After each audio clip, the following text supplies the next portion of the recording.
రాజన్న సిరిసిల్ల జిల్లా మున్నూరు కాపు సంఘం ఉపాధ్యక్షులుగా వేములవాడ రూరల్ మండలం లింగంపల్లి గ్రామానికి చెందిన దుమాల శ్రీనివాస్ పటేల్ ఏకగ్రీవంగా ఎన్నుకోవడం జరిగింది. ఈ సందర్భంగా లింగంపల్లి గ్రామ మున్నూరు కాపు కుల బంధువులు టపాసులు పేల్చి సత్కరించి అభినందన తెలిపారు.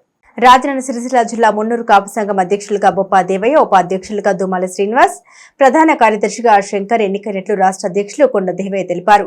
శ్రీ రాజరాజేశ్వరి మున్నూరు కాపు సత్రంలో మున్నూరు కాపు రాజన్న సిరిసిల్ల జిల్లా అన్ని మండలాల గ్రామ అధ్యక్షులు, కార్యదర్శులు పాల్గొన్నారు. హడక్ కమిటీ ఆధ్వర్యంలో పూర్తి కార్యవర్గాన్ని 29వ తేదీ ప్రకటిస్తామని మున్నూరు కాపు రాష్ట్ర అధ్యక్షులు కొండ దేవయ్య తెలిపారు.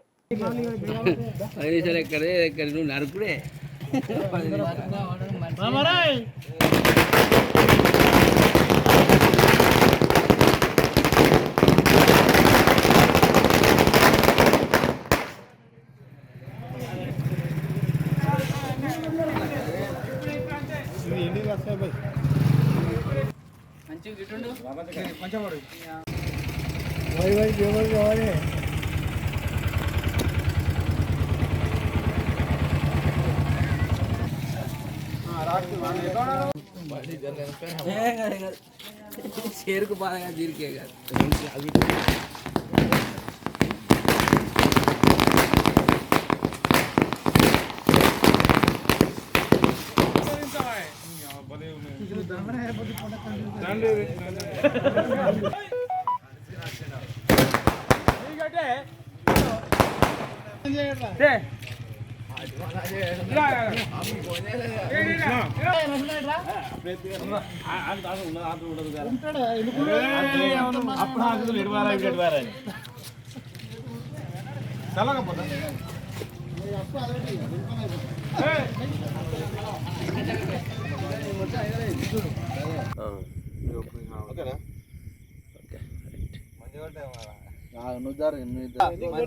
గ్రూప్ లో ఫోటో